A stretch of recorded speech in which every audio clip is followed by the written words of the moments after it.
digital says we have a minute and 15 seconds. I would like to call the meeting to order. If we all could stand for the Pledge of Allegiance. I pledge allegiance to the flag of the United States of America and to the republic for which it stands, one nation, under God, indivisible, with liberty and justice for all. Thank you.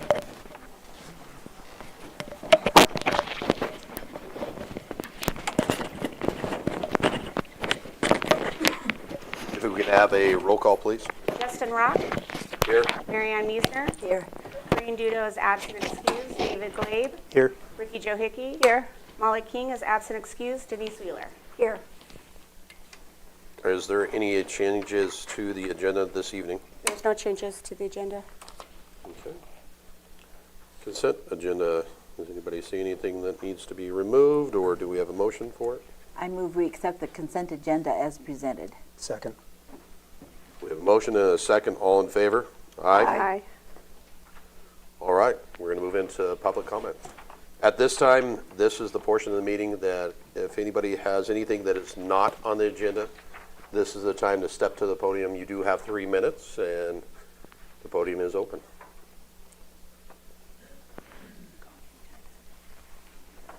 Is it okay if I give you some documents? I'm going to do some public comments, but we're going to have some of our administrators also do that. Would you like some documents? Yeah. Sure. Yeah. Mm-hmm. We like paper. Just take one, pass it down. Thank if you. it's okay with you. Yeah. There you go. Take those. Thank you. There you go. I'm going to give you your paper clips back, so when we come back to you, you have those ready.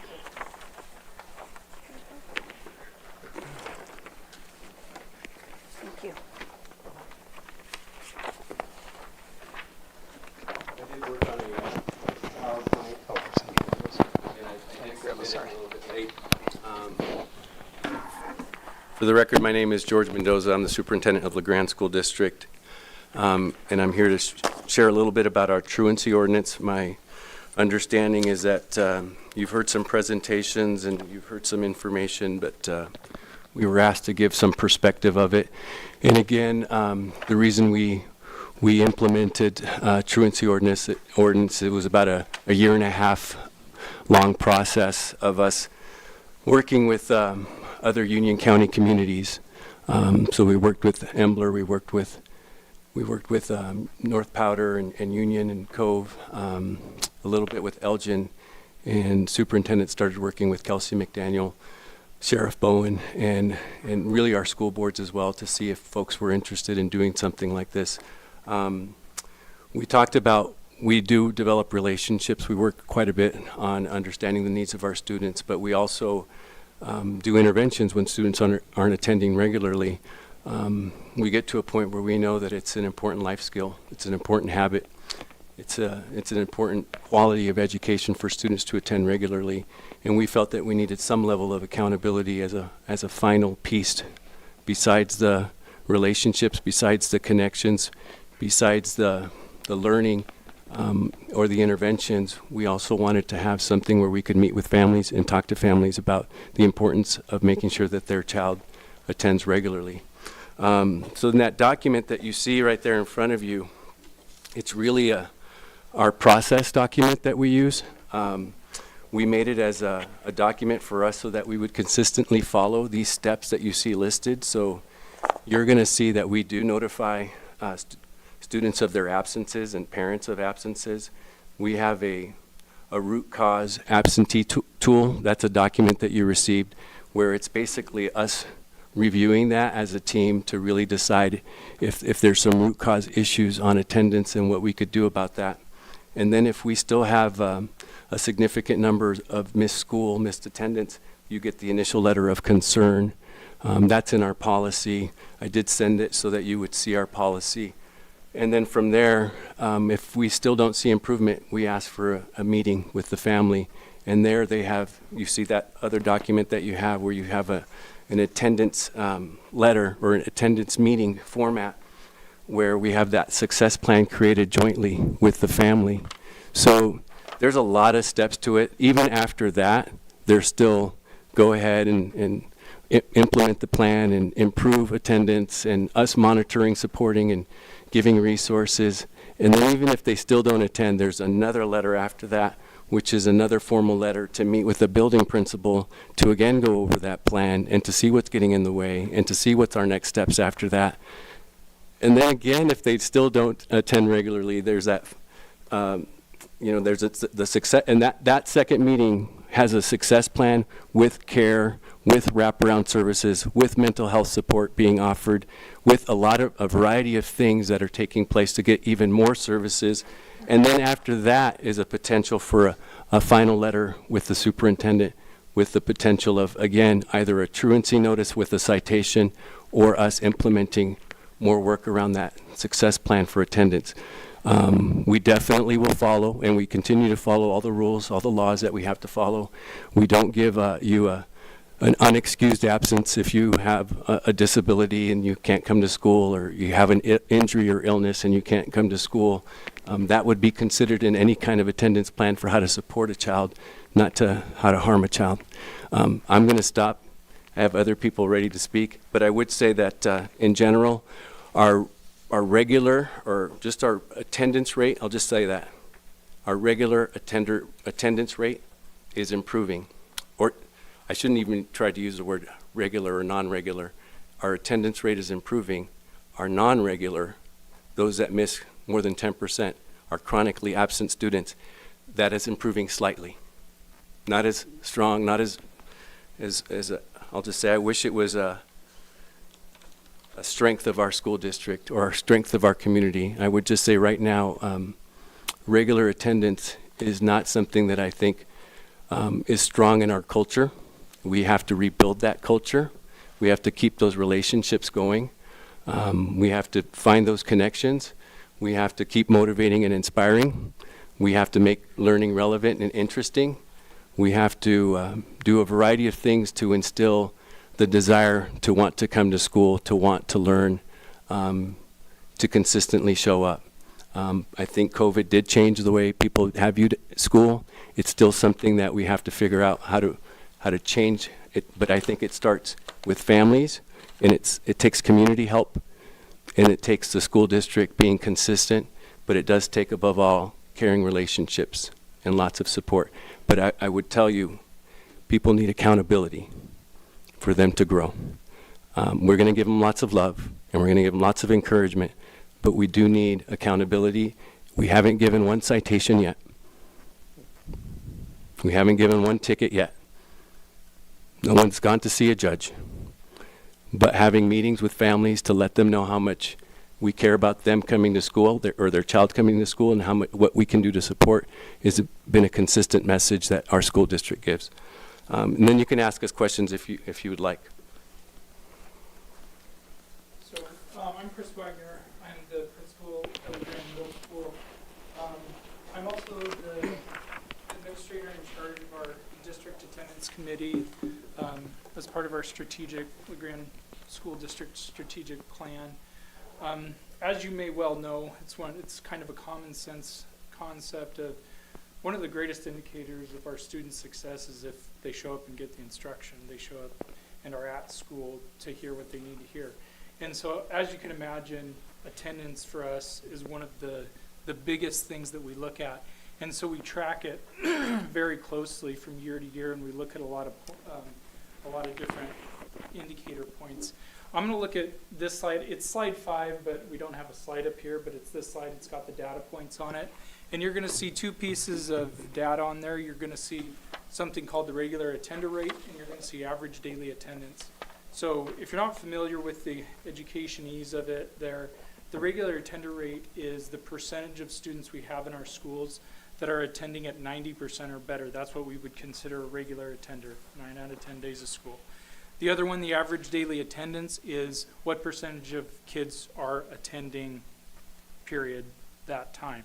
So if you look at that slide 5, you will see that overall in general, to support what George just said, that our attendance is growing. It's getting better, and we've spent the last, this is I don't know, my seventh year, I guess, doing the sixth year doing this as the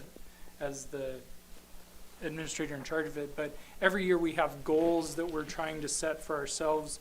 And like George said, school attendance is more of a cultural aspect. And so we have to look at things that are in our side, that are within our control. So we're doing incentives, we're reaching out to families, we're doing communication. Couple of things that you're going to see on here, if you look at that, any of the yellow on there is like an improvement from the year before. And the big one I want to key on is that one at the bottom that says, it's the line in yellow, and it's a 3-year average of our daily attender rate. And you'll see that across the board there, the 3-year average is up, which is great. What we found in our conversation, and I'll just speak from a building level, is when we're trying to encourage attendance with our families, everything's pretty well and good with, I'll just say, kind of the standard group of families that we bring in. Hey, your kid's a little bit below. This is where we would expect him to be. A lot of families are like, got you, we're on. Then we have different levels of families, and we look at the areas where they're that's preventing them from coming in, those sorts of things. But some families, there's really no incentive unless there's some level of an end game. And so, although we haven't pursued the end game at this point, it's nice to say, here's where we start, here's all the way to the end, here's where we finish, and just be able to have that communication as we walk them through the process. The process is a long process, and we spend most of our time, I would say all of our time at this point, because we haven't gone anywhere else, in prevention mode. Like, we just want your kids here. We just want to teach them. And it's hard to teach them when they don't show up to school.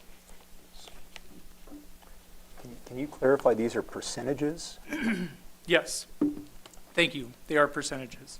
Yep. So the percentage of students, so like the upper ones where it says regular attender rate, percentage of our students in those schools that are attending at 90% or better. And then where you drop down to where it says the average daily attendance, where you see the 90, 93, 90, that's that 3-year average. So of those. So 63, 65% of our middle school students are attending at a 90% or better, Wouldn't we love which that means to be 40% of them are not. And imagine how much work, how much energy, Right. and I'll just say that's one of the primary goals of our school district. There's a lot of time, energy, and effort that's given on that data point and improving that data point with incentives, with rewards, with relationships, with connections, with behavioral support, with wraparound support, just to get to that percent. So I am going to say again, part of the culture, we have to change this culture. I do think that it actually requires more of the city or more of businesses or more of our community to talk about it or to showcase it or to talk about the importance of it. And I didn't say it earlier, and I know I could be up there, but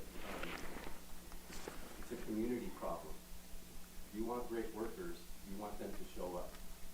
It's a community problem. And if you want great thinkers, they have to come to school, and they have to learn, and they have to pass. If you want great citizens, then they have to participate, and they have to be involved. Like these are not just kid-land things. These are bigger habits, bigger things that if we change that, that's good for our community or that's good for our families. And we're not trying to hurt people. We're really just trying to show probably the most example of love, care, and service. To love them, to care for them, to serve them, and to hold them to a standard. So. Hey, good.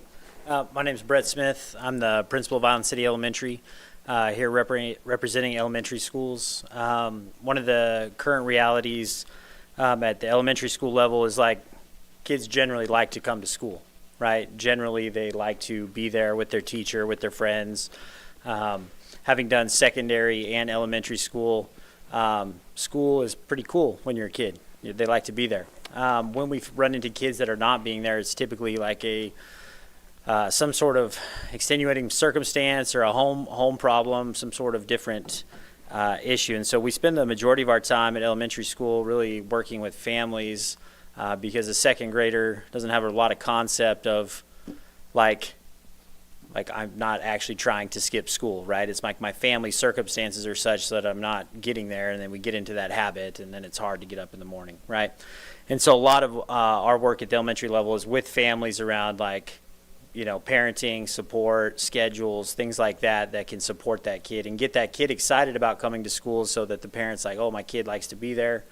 And then supporting that parent through community resources and connecting them with those resources.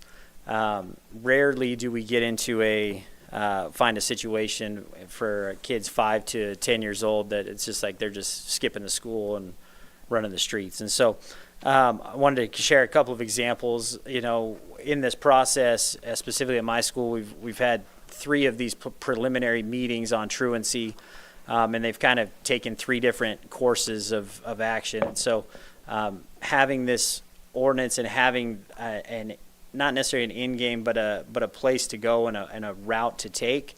You know, one student was attending about 65% of the time, right? And as a 3rd, 4th grade student, you know, if you're missing a third of the school year, that's a lot. There's a lot of gaps in reading, a lot of gaps in math. Over the course of 3 years, they've missed, you know, 120 plus days of school, right? And so that just kind of perpetuates the problem. After meeting with that family, right, they are now attending at about an 84% rate here the last month, you know, since we're like, hey, here's the issue, right? And before, I'd had meetings with that family, talked till I was blue in the face to them, and no improvement, right? And then, like, here we are, like, improving pretty quickly. Another family decided that, you know, they needed a more flexible option for schooling. We supported them in that and got them into a program that fit their lifestyle and what they were looking for. And then one family's not made a ton of changes, so we're looking to, you know, have another meeting and be like, all right, the support plan didn't work. You know, what can we do to help, you know, single mom situation, just tough deal. And so we're trying to support that kid and that parent. And so I think there's just it's a really complex issue, especially with little younger kids. And like Superintendent said, it's really about just building relationships with the family, connecting them with services, and making school a good place to be, and trying to pull down the barriers that for families that are experiencing that. And it's a tall task. It's been, to be quite blunt, without some sort of accountability on the backside, it's a really fruitless endeavor for the school. It can suck all of your time as an administrator and as a counselor. And now with it improving, we can get into more academic type stuff. So I'm just appreciative of it. And like Superintendent Mendoza said, we're not going after every single person. It's not a gotcha. It's a like, hey, how can we improve this thing and build these standards in our community of like, we go to work, we go to school, we contribute, right? We're positive members of society. So anyway. By accountability, you mean the potential for a citation in court? Yeah, and sometimes that language is the language that folks respond to, and for 95% of the population, that's, you know, that's really, it's not an issue, you know, but for some it is. And so And I would even say accountability is even meeting with me, meeting with yeah, them, yeah, having the conversation, the plan, and Yeah. supporting it, giving it's me following up and saying, hey, good job, like it's been a great month, hey, good, like keep it up, you know. For me, more than anything, is Yeah. setting the standard of what we want to see and pushing, encouraging, loving, pressuring sometimes, but supporting people to reach their full potential. And I actually think that we need to tell our team, we need structure, or we need order, or we need system, or we need expectations.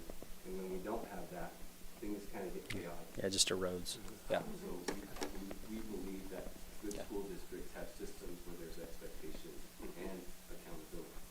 Hey, George, if you could move close to the mic, because this is being telecast and people may not be able to pick it up because you're not there. So if you would do it from the podium, it would, I think, really help everybody. Thank you. Thank you.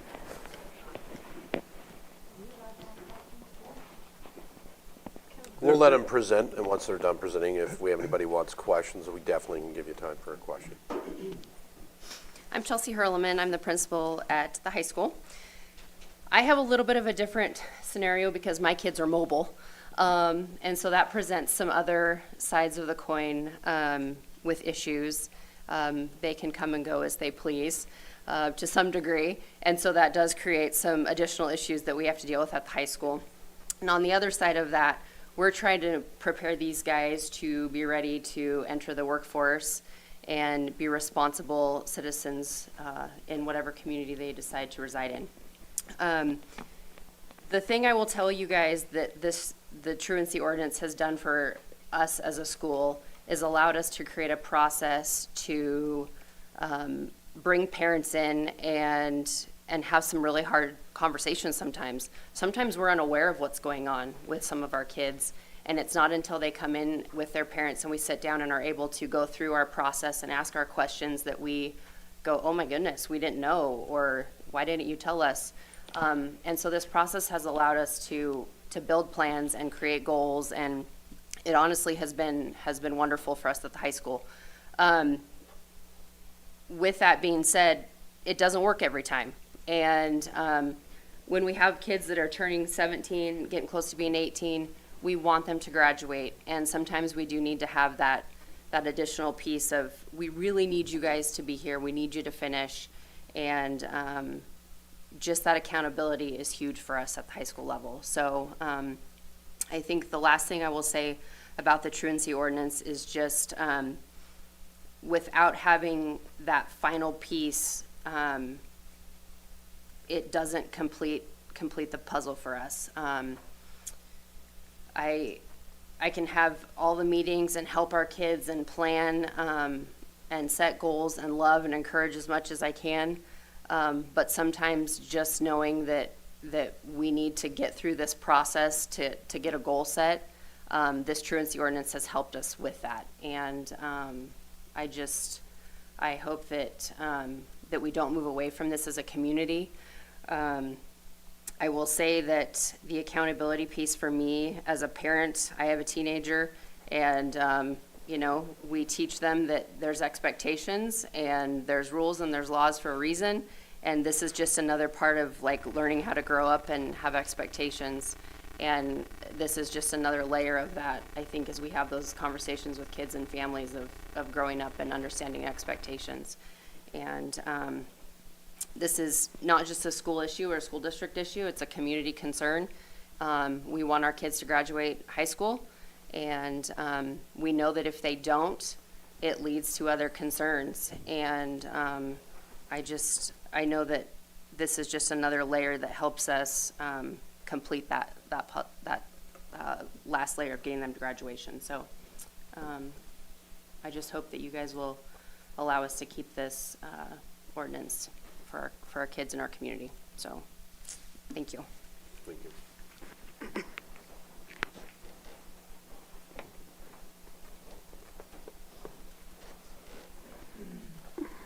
Scott Carpenter, Assistant Superintendent for Grande School District. The one thing that I can add to what my colleagues have said is I've been here long enough where the truancy ordinance was in statute, actually in law, prior to COVID, and that it was a regular occurrence where I would go to court as the assistant principal at the high school and visit with families and with the judge, with the DA's office about truancy, and that about 10 to 12 times a year we would sit in court. For 5 years I did that process, and over that time we had one family that was cited during that whole time. Because of the great partnership that we have with the DA's office and with the court system, the intent was always to help families return to school and know that that was essential, and that the courtroom carried a different weight or a different layer of support, that families had to have hard decisions and hard discussions about what the student's trajectory was and what habits they had in order to be successful. So truancy, in my experience, works. It's a counseling tool more than it is a punitive tool, and has been very successful. And I appreciate the city's support of the ordinance as it passed earlier. Thank you. Thank you.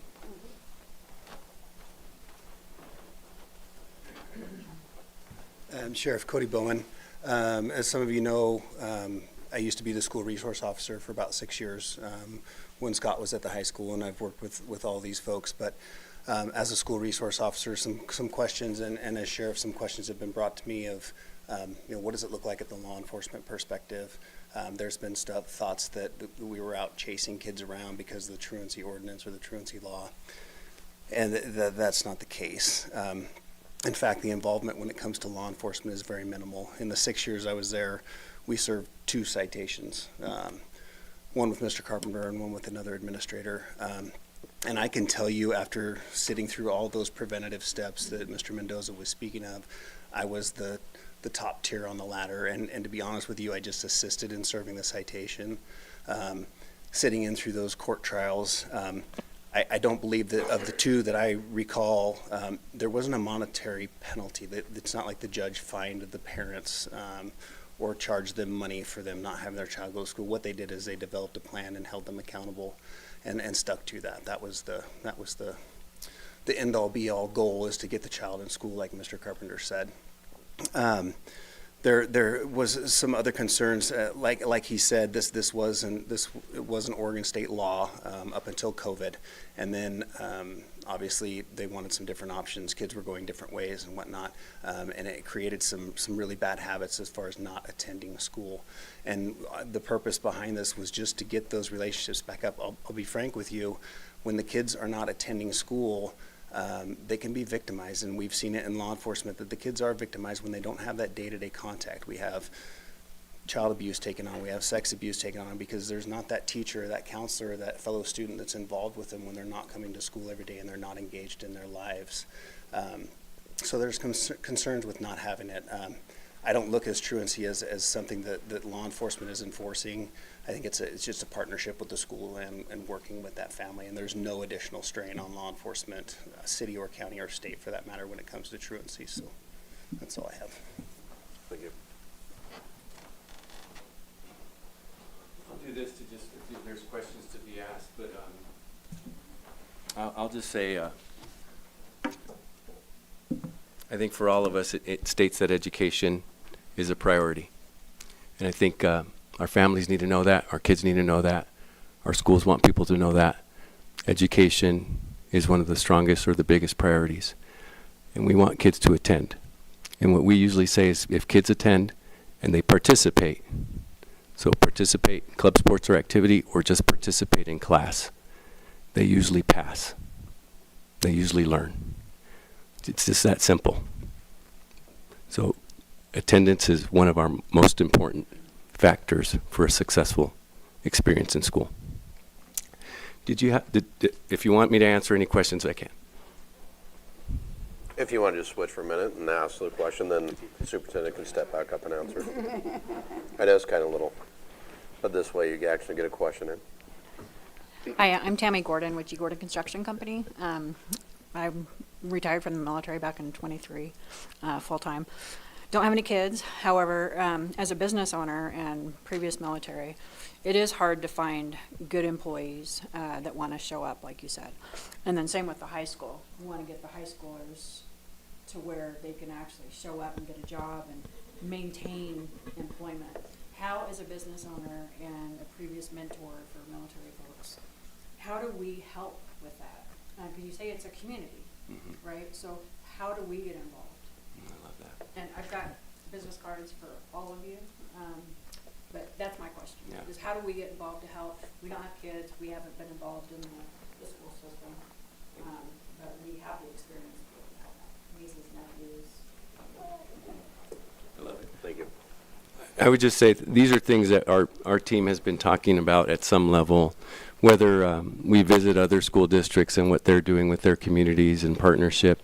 We do know of other school districts that are working with businesses, putting up signs, putting up messages about the importance of being present, whether it's in English or in Spanish, but having talking points and sharing talking points about the importance of being present or showing up. And we put up signs, we put up things in the movie theater, we put up yard signs, we put up things on our reader boards. We do those types of things, but that's not very sticky. We got to figure out things that we have conversations at deeper levels with students, deeper conversations with parents, deeper conversations with you or with the community and with businesses, and see what we can do together to start to change that. You know, we are in a town where I think people like to hunt and fish and do things, and I get it. Sometimes being with your family and doing things with your family is like some of the best learning that you can have too. But maybe we could do it in spring break, or maybe we could do it in the winter break, or maybe we could do it in the summertime, you know, and just starting to value those types of things while school is in session would be ways that we would start. But it's together, it's talking, it's giving signs or giving information, and it's our bosses saying the importance of it too. It's our teachers talking about that more often, and it's our community having community conversations. I think those are ways that I would start. Superintendent Mendoza, I am one of the counselors that really wanted to hear from you folks because I wasn't on the council when this ordinance was put into effect. And actually, I feel like I have witnessed the benefit of the ordinance because there was a group of, I believe, middle school students running around town quite often during the school day. And since the ordinance has gone into effect, I don't really see those kids running around as much. Part of me is concerned that maybe they went into hiding, but I'm guessing that they didn't if you haven't had to do citations, right? So maybe they are showing up now. One of the things that I am really concerned about is that while it doesn't feel like a punitive measure from the district, from the state level, it feels like there's a lot of pressure and almost punitive to you folks because if students miss so many days, you lose funding. And so that concerns me as a council member as to how we can best support the school district even beyond this community and maybe even at a state level on your behalf. Because to me, the language in the law in 339XXX is like, it's ableist for one thing, because I have a student who has chronic illness, and we just got our first letter because my student has now missed 18 days. And that is like, it's troubling and concerning. But at that moment, we had been celebrating that he was actually in school more often this year than last year. And then we got that letter. And it was incredibly demoralizing for my student. And so I'm trying to explain to my student, my child, that, you know, this is coming down from higher ups. What can we do to help support you more in that way? And so when I went online to the Board of Education, there was, I want to say, an entire site. I couldn't pull it up. That's what I was trying to do here for a minute, was to pull up all these leaflets that they have to help. And there's some that are for volunteers in the city, some that are for business owners, some that are for the city council members, and there's just flyers throughout. So I think if there's any way that I could personally help you outside of my council duty, I would really like to help spread that word, but I would also really like to go to the state level on your behalf because it's really frustrating as a parent and as a city member to see you guys struggling with this, and it feels like it's really heavy-handed on the districts and the staff. I would say, just to be clear, unless I'm mistaken, we get funded more on enrollment than we do on average attendance. Although it's a goal, it's an integrated guidance, there are dates, whether it's October or December, where the state collects our enrollment, and then they give us, based on our enrollment, what our average daily membership weight is. It's not based on average daily attendance. But there are collection days, and in those months and in those times, we need to have students enrolled, and then you get funded quarterly based on some of that information. We have a pressure on attendance. It is an outcome, it is a target that the state has expectations are. There are things where they want to see less students non-regular attending. That is one of their biggest goals, because the reality is, the research says if you miss more than 10%, typically, as our group said, partial understandings, misunderstandings, partial conceptions, misconceptions, and then you also hold the class back. When you have a lot of your class gone, your teacher can't get to that test, they have to reteach lessons, redo activities, adjust schedules, and not as much gets learned. So those are the consequences.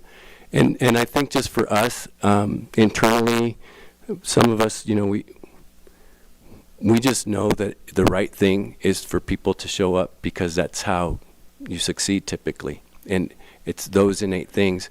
And the letters, sometimes I feel bad. I know we have our accountability or our data letters where we indicate, and we don't want it to hurt anyone. Our goal isn't to damage, but it is to keep people informed and to let them know that we're trying to keep this standard.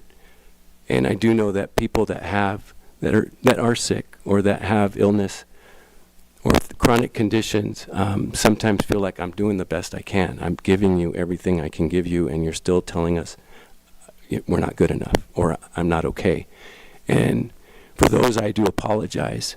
But our intent is for the large, right, and for everyone to know where they stand, and for people to pause and think and to have the conversations. We did that on purpose so that people would have to wrestle with that issue and try to reconcile the importance of it, and but not to create kind of a divisive thing, but really to create a conversation. And may I ask you one more question? Yeah. With the incentive programs that you use with students, some students feel like it is a bribe, and they're not happy about it. In those instances, how is the school district helping those students understand that incentives aren't necessarily about bribing, but about encouraging? So once again, my student, I never used the word bribe with him, but I did say, look, you're missing classes, they want you there, and we need you there, you need to be there. And these incentives that they're using for you are to encourage you. And my kid goes, so they're just bribing me? And this is an 11-year-old, right? Like, and I like, well, yeah, I guess essentially, like, if we take it down to the nuts and bolts, yes, it's a bribe, but I think you hit a good point. And our staff, our middle school and our high school definitely talk about this in our elementaries. And I sometimes tell people it's extrinsic first. The habit of doing something sometimes is what motivates me to do it, and sometimes it is that candy or that toy, that prize, the popcorn party, the pizza this, the trip that we're going to get to go on, and then it goes from extrinsic to intrinsic, and this is who I am, and this is how I believe I should be, that I do learn, and that I do show up, and that I do participate, and that I am very engaged. And for some, you get it fast, and for some you don't. And what we do see with middle school is they're not as like food excites them, and then when we tell them we got to follow USDA rules and we can't just keep giving candy, we like during the school day, and so he gives me well, that's what they like, you know. But give them some bananas or give them some apples or give them some oranges. And then I might sometimes, against what people want me to say, I might say give them popcorn, but because that's also not USDA approved to just give that. But or go to the movies, or go on a trip, or go do something else. Find something that's going to work. The high school has to do other things too, and we usually tell them, like, try not to make it food-based. We've told our schools, by the way, I've given little things where, I told them last year, I don't want to hear a lot of things about us giving candy 3 times a year. I'm going to be fine if we do some food-based things 3 times a year, but I don't want it to be every month people get a lot of candy or get a lot of donuts or get a lot of other treats that we shouldn't be giving to them. Find other ways to motivate and inspire, which kind of handcuffs them, where they wind up thinking, George, you got to give me something that they really like. And it is back to, at middle school and high school, it starts to become more intrinsic. But there are bikes or there are rewards, there are different incentives. And for some, it really does motivate them, but maybe only for, as you can see, maybe only 40% to 60% really care about those rewards. Most kids have that value, but I do think parents have that value. If our parents have that strong value, our kids usually follow. I'd like to ask one more question, and that is for the students who are struggling, and it is because of health or some other issue, and it's a chronic problem, but they really are doing their best to get there. Those students during school-wide incentive plans tend to feel like they will never be good enough. And so it's not that we have to make every kid feel great. That's not what I'm asking in this question, but my question is is there some way to honor the kids who are improving, who are doing better, even if they're not regular attenders?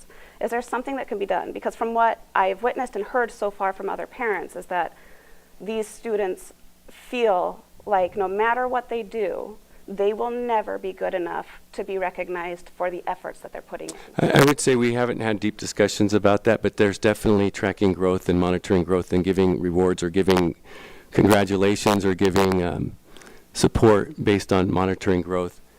Go for it. And I would say Chris Wagner might also have ideas of what we do. And just as Brett gets ready, what I've told our staff before is, and I've told parents that have expressed similar to what you've just expressed, that my child has a chronic condition, they're not feeling included. Usually for me, it's, I do want you to talk to the principal, I do want you to talk to the school. I don't want your child to feel the way they're feeling. I want us to look at the big picture, but I also want us to have a nuanced approach so that people do feel seen or valued or understood. And that's where I would say I would be totally fine with our schools saying we're going to monitor your growth, and if your growth is improving, we're going to celebrate that. And if you can't come to our school because of illness, how you're checking in or how you're doing work online, I want us to see how we can incentivize or support that. Sorry.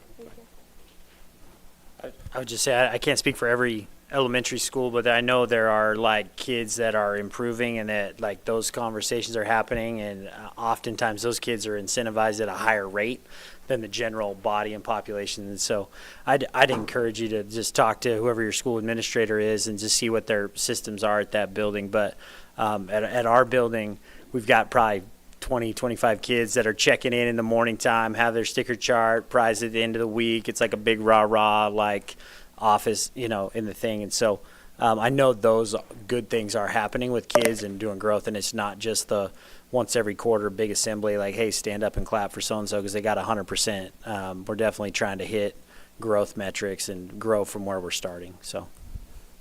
Mayor, if I could interject, we're Yep. kind of straying yes. quite a ways away from the Correct. intent of the request for the information. This is a good conversation, but we have both the city council, your RA, and a work session. Yes, sir. So is there any other questions that we can get to the point, or? I have just a comment, but I'll defer to others. I think it's worth saying thanks for coming. I have kids in each of your schools, Island City Middle School and High School, so that this hits home on a personal level.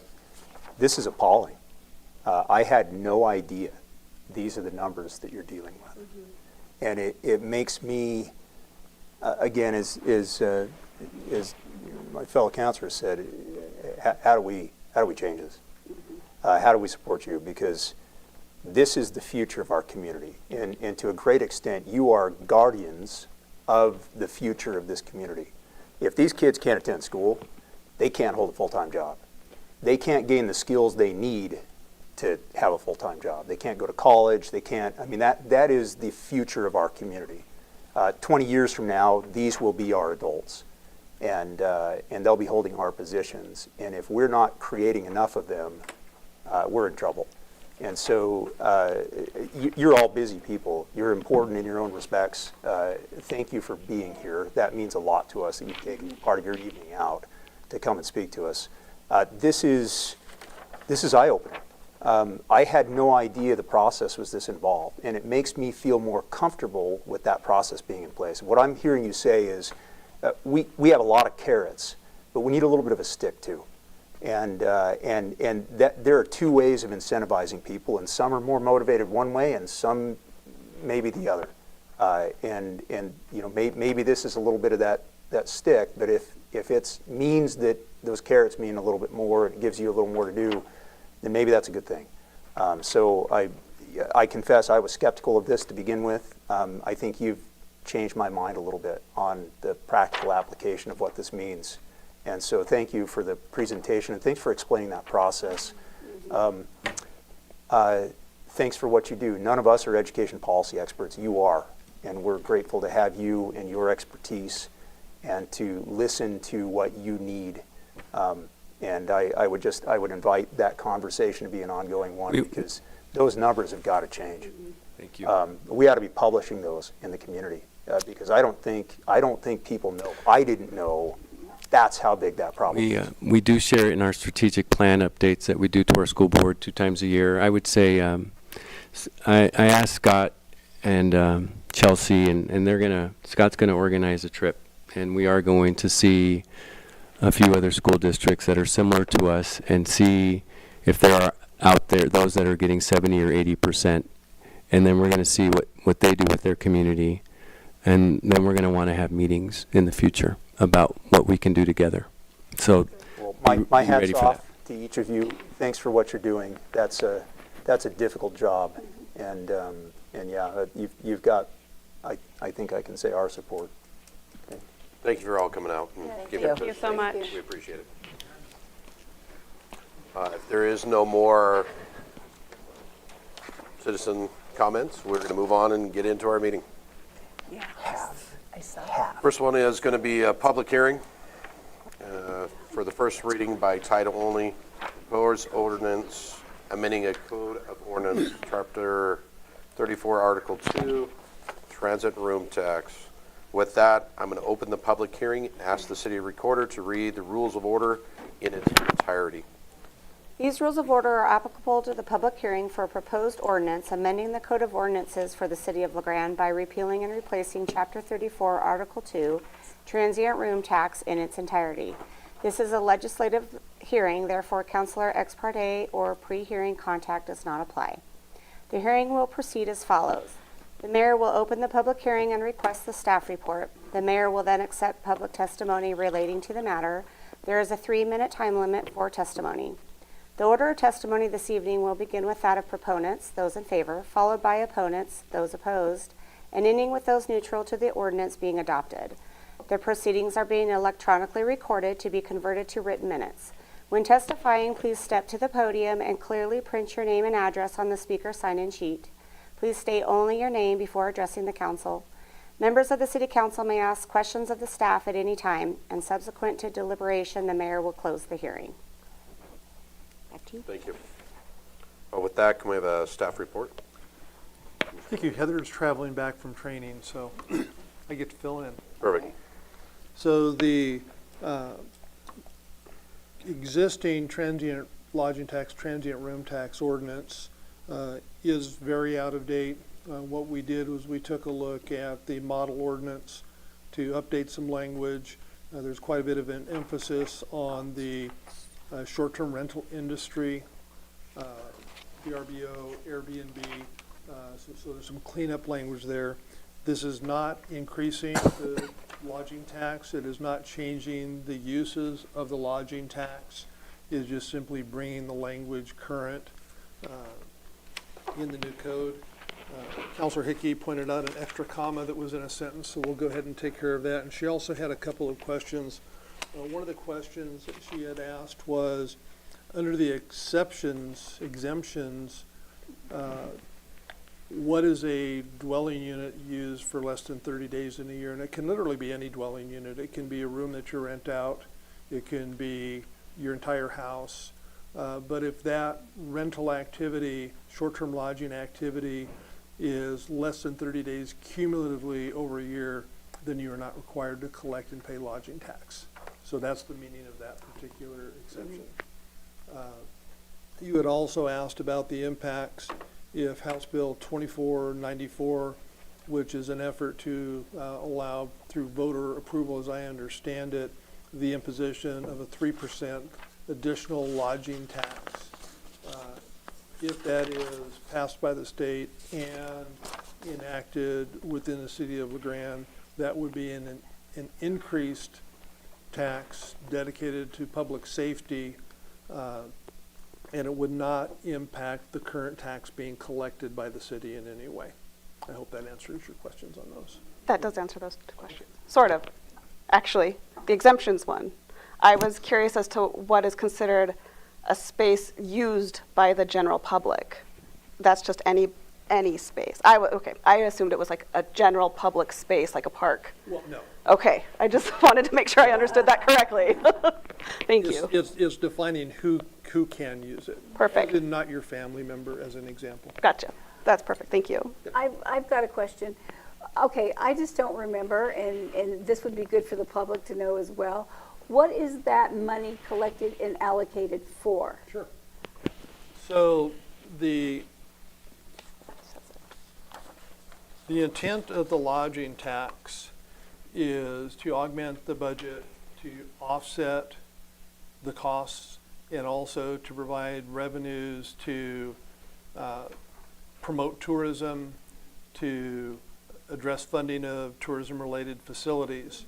And there are a couple of requirements. So the city had imposed a 5% tax prior to, there's a magic date, 2002, I think, 2003 in there. And what that said was that if you had imposed a tax prior to that date, the percentage of those taxes that you were allocated to tourism promotion, tourism-related facilities, you have to continue to allocate that percentage for those uses, and the rest can continue to just be used for whatever purpose you want. And for us, that's 53, it's in here. About 53% of that 5% has to be used for those purposes and continues to. What we use that for, the most notable one is the allocation to the chamber through a three-way partnership with the chamber and the county for tourism promotion for Grande and Union County. And so what's the other half used for?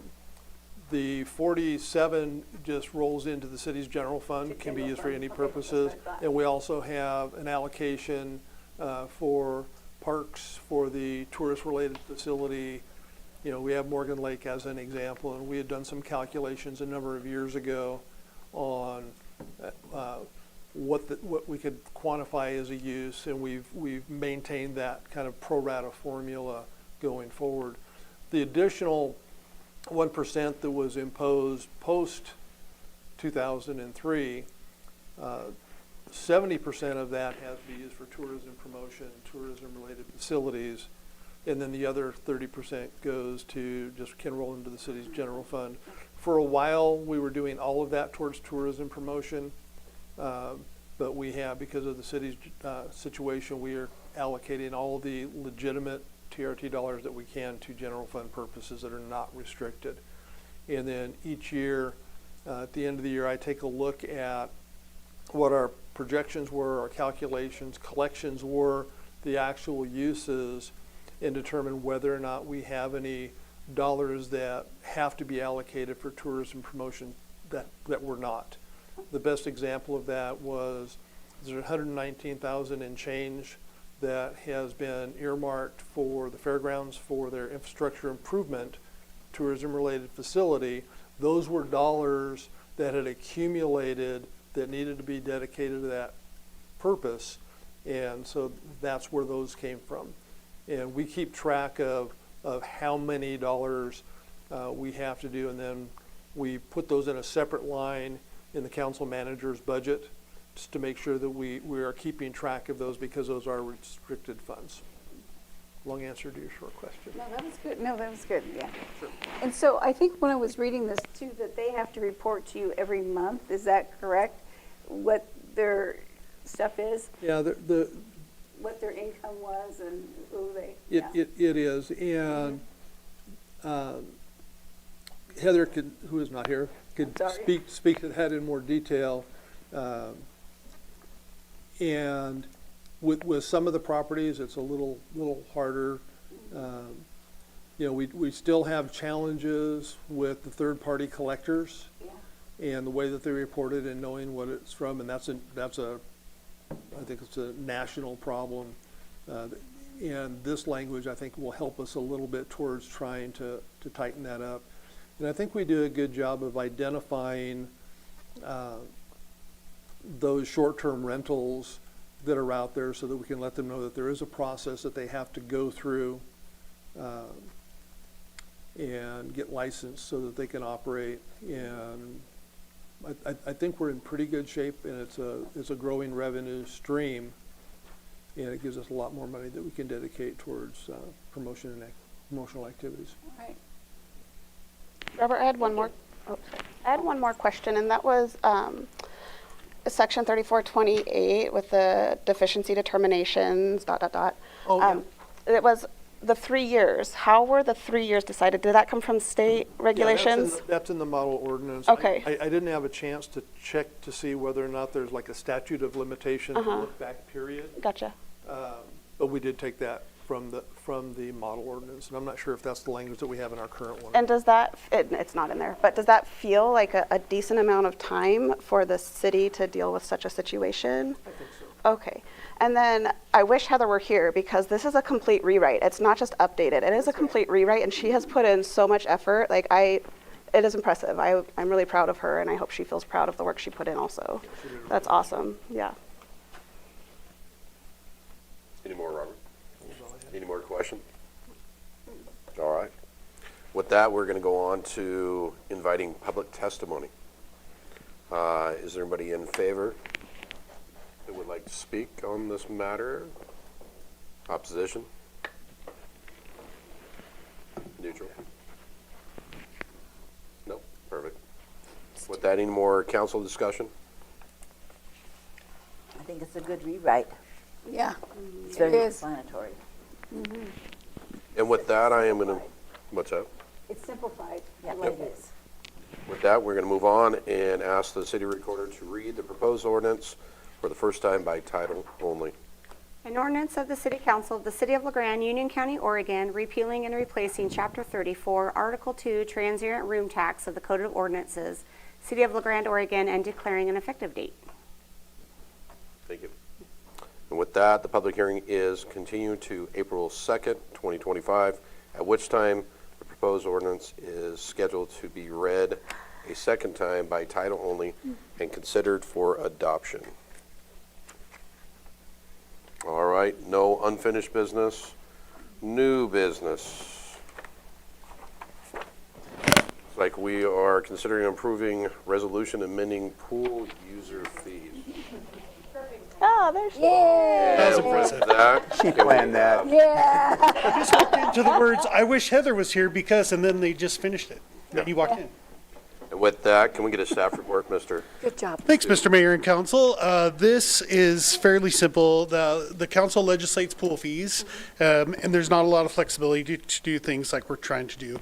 A couple of businesses have approached us with potential partnerships to offer reciprocal agreements and discounts, which we believe would promote pool memberships, pool revenue, and benefit their businesses all at the same time.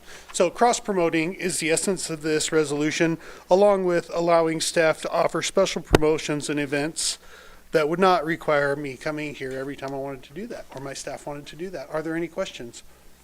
I think it's a great idea because like LeGrand Fitness does it, the railroad. I mean, it's a good idea. I think, yeah, I agree. Is there some formula that we'll have just to make sure that it's equitable? I mean, you know, if you've got a small business and a big business, like, I mean, do you have some idea of, well, okay, we're going to offer this rate if it's X number of people and maybe a better one if it's greater? I'm just curious. Yeah, we see it this way. It's a percentage based. Yeah. You know, we offer 10%, you offer 10%. Our members get 10% off there. Your members get 10% off here. So it doesn't matter the size of the business at all. It would just be a percentage based program. I like it. I like it. Flat rate. Makes sense. Perfect. Okay, thank you. Thank you. Public comments. Is there anybody who would like to make a comment on this matter? Nope. Okay. Any more council discussion? I think it sounded really good when I read it, and I approve of it. Motion then? Want a motion? I move that the proposed resolution amending pool fees be read by title only, put to a vote and passed. Second. We got 2 seconds. Good. Any more additional council discussion? At this time, could the city recorder read the proposed resolution by title only? A resolution of the City Council of the City of LeGrand, Oregon, establishing fees for Veterans Memorial Swim Pool and repealing Resolution Number 4836, Series 2023, and all other resolutions or parts of resolutions in conflict herewith. All right. With that, we will ask for a vote. All in favor? Aye. Anybody opposed? Nope. Passes. All right, staff comments. Is there any staff that has any comments that want to be made at this time?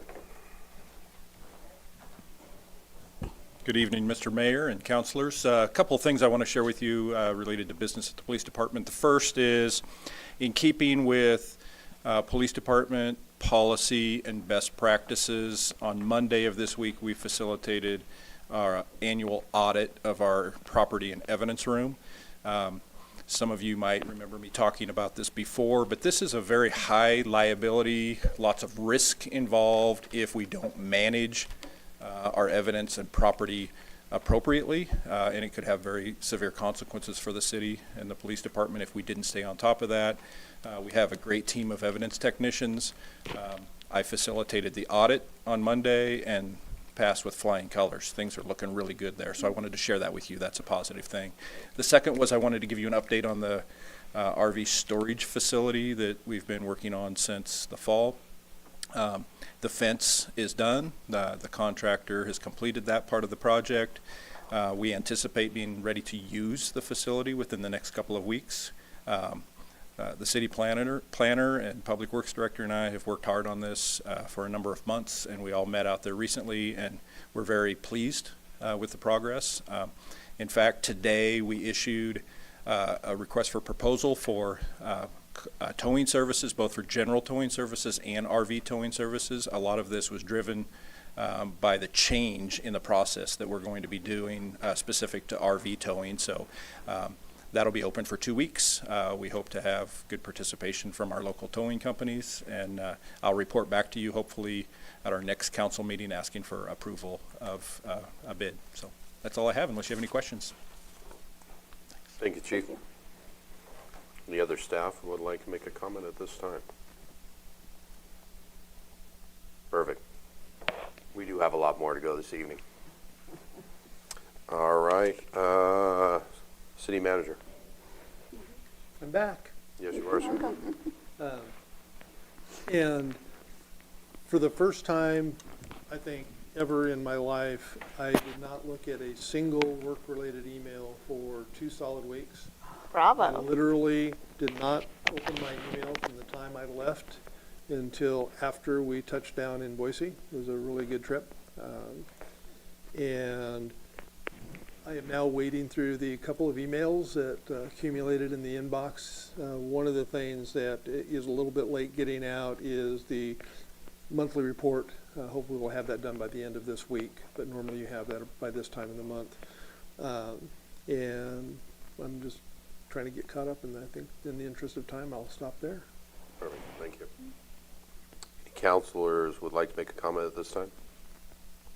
I would like just to say, I'll now start sending you emails. I didn't do it while you were gone. Somebody else sent me 7 by herself, but I'm not going to single anybody out. And I wanted Heather to know that we were very impressed with your ordinance. Yes. With that, I only have one thing I would like to make.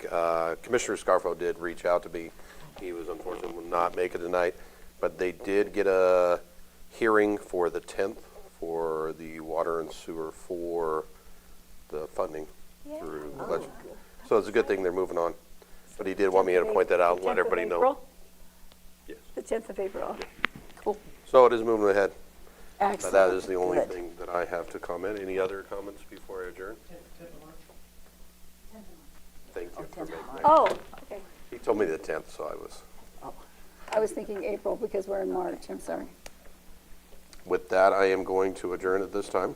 And then we are going to go to the Urban Renewal Agency from this point. Do you need any time? Yes, sir. And with that, I would like to call to order the City of LeGrande Urban Renewal Agency regular session. Could we have a roll call, please? Justin Rock, Here. Mary Ann Meisner. Here. Corrine Dudo is absent excused. David Glabe. Here. Ricky Joe Hickey. Here. Molly King is absent excused. Denise Wheeler. Here. All right, is there any changes to the agenda? There are no changes. Does anybody see any changes being made to the minutes from the last meeting? Do we have a motion for the consent agenda? I move we accept the consent agenda as presented. Second. We have a motion, a second, all in favor? Aye. Aye. Public comments at this time. Is there any citizen who would like to make a public comment for the urban renewal? Show none, we move on. Public hearings are none, unfinished business none, new business. Considering appointing a member to the Site Plan and Agricultural Review Committee for the Grande Business and Technology Park. Could we have a staff report, please? Thank you, Mr. Mayor, members of the agency. I think at your last meeting, I touched on the desire to add to the site committee that reviews the building plans that come in.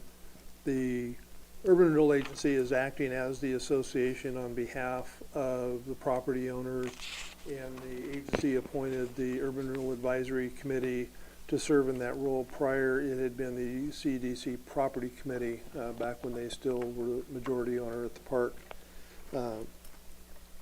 And had a conversation with Tammy Gordon regarding whether or not she would be interested in serving as one of the property owners on that committee. I think there's great value in having additional ownership engagement.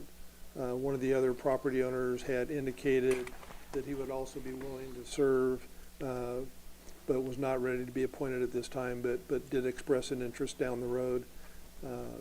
The work of the committee is we will get in the application. It has the site plan. It includes the building elevations. And really the focus of the committee is to make sure that the CC&R requirements are met. Right. And having people that have actually experienced the process, I think will really go a long way towards making it a better process. And so Tammy is here, and we're really excited to expand that committee, and I'll be happy to answer any questions you may have. Thank you, Robert.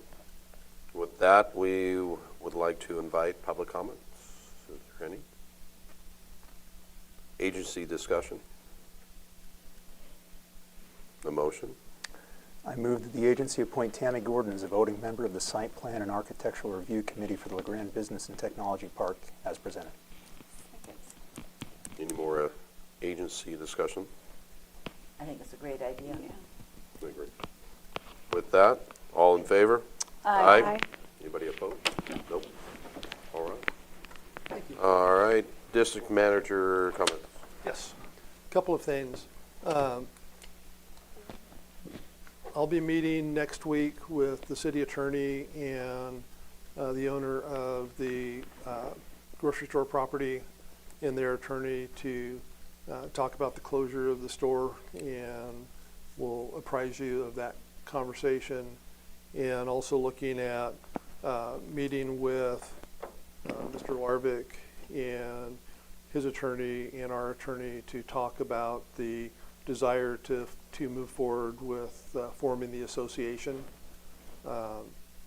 Under the CC&Rs, there's a provision that at some point the association is formed as opposed to the agency acting on behalf of the association.